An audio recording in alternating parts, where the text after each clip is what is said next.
What is going on, YouTube? So coming back today with another college football video, and today I wanted to do the team that I think will be the most improved in college football in 2016. So I'm going to give you guys a list of 3 teams that I think will be dramatically improved but might not be the most improved, and those are the Tennessee Volunteers, Boise State Broncos, and Miami Hurricanes. Now, Tennessee returns, I believe, 17 starters this year. They bring back a ton of talent on both sides of the ball, including on offense, the three-headed monster in the backfield, Josh Dobbs, Alvin Kamara, Jalen Hurd. On defense, they return a lot there too. Derek Barnett, Jalen Reese-Maben, Cam Sutton, just to name a few. So, next one, Boise State. I have high hopes for Boise State this year, as I mentioned in my preview. Them and San Diego State both, I think, can have tremendous seasons in the Mountain West. It's just too bad they're both in the same non-Power 5 conference. Now, they return Brett Rippon, Jeremy McNichols. This team, I think, will just be... I think they'll be electric this year. They finished off the season right last year in their bowl game where they just absolutely murdered Northern Illinois. And the last one is Miami.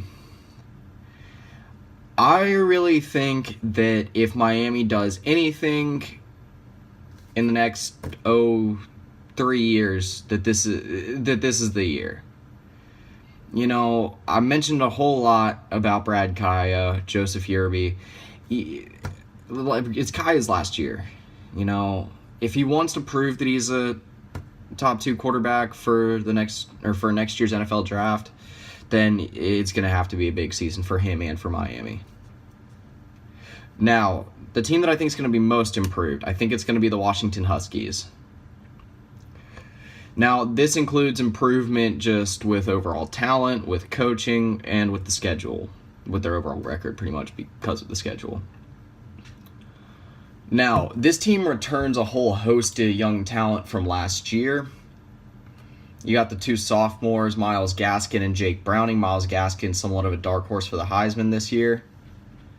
And then 2 very, very talented receivers in Dante Pettis and namely John Ross. So, how does their schedule set up? I like it. I mean, if any team's going to pull off an upset in the Pac-12 North, there's been a lot of people commenting on my Pac-12 conference preview and Washington team preview. Again, if you want more of an in-depth Washington preview, looking at the depth chart and really dissecting the schedule, that's where you're going to find it. I'm not really going to do that in this video, but I do want to talk about why I think they will be the most improved, obviously. Schedule sets up very nicely. You know, they do land USC from the Pac-12 South and Arizona. There's a few people that think Arizona won't be too good this year. I actually think they're the dark horse in the Pac-12 this year. They do have to go on the road against Arizona, but I do still think they're going to win that game. You know, the out-of-conference schedule really isn't much to get worked up about. I mean, Rutgers, I don't think they're going to be much this year. You know, you can probably get past your out-of-conference schedule with a team that's going to be FCS next year in Idaho, FCS team in Portland State, and then Rutgers, really no problem, start out 3-0. Get past Arizona, which is probably the toughest out of the first 4 games. And then it's the really tough 2 tests of the season between Stanford and Oregon. You know, they land Stanford at home. I think that's actually a big win for them. That, you know, they got a decent home field advantage, one of the louder stadiums in the country, one of the more underrated college football atmospheres in the country too, especially when Washington's good. They do have to go to Eugene though. I think that one's going to be the key one. Well, obviously Stanford is, but at least they land Stanford at home. The stretch run of the schedule, pretty much all their games except for Wazoo. The bigger ones are at home. Utah, I think that's a winnable game, even on the road. Same thing with Cal. I think Cal is going to still be okay this year. I think the air raid offense will be operated pretty efficiently under Davis Webb, but I don't think they're good enough to beat Washington. Utah, again, I think they'll be a bowl team this year, but I don't think they're going to beat Washington either. Oregon State, you know, you got that at home. This is a team that I really think has the ability to be like a 1 or 2 loss team this year and make the college football playoff. Again, if I had to say it, like, my gut feeling is they finish 3rd, But even if they finish third, like, after, what were they last year? Like, it was an 8-win season. 7-6. Even with, like, a 2-loss season finishing, like, second or third in the Pac-12 North, they're going to be ranked in the top 20 to finish off the season.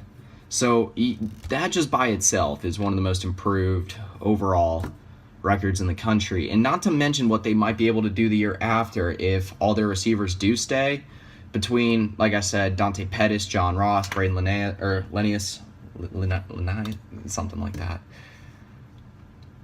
And then on the defense, too, they should have a lot of returning talent next year. It depends on if Budda Baker stays, which he probably won't, and they do lose Kevin King. Those are two big losses, but again, on the defensive side of the ball, they still have a lot of young talent. So, this is a video where I kind of want to know your guys' opinions on, who you think the most improved team will be. I'll give you my feedback on it if you want to leave it in the comments below, or why you think any of these 4 teams are not going to be the most improved for some reason. But anyway, that's pretty much it. So yeah.